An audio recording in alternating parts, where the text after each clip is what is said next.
In my devotions this morning, I've already read several excellent articles as tributes to fathers.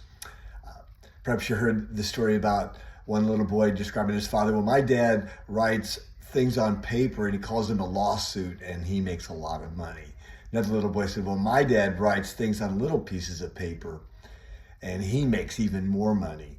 And, the second son's dad was a pharmacist and the first son's dad was a lawyer.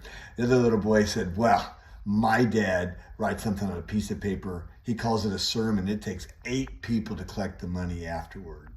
Well, I wish that was true. Nowadays, nobody puts in the offering plate. They all give electronically. I'm grateful for that. But this Father's Day, I'm thinking about my family and my life, my situation.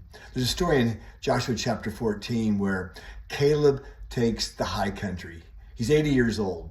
He says, I'm as strong as I was when I came across the River Jordan, as strong as I was when Moses sent us to investigate the land, and he drove out the sons of Anakim.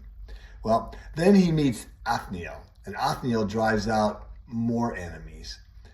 Othniel becomes his son-in-law. And I got to think about my family, my sons, my daughters, daughters-in-law, and sons-in-law.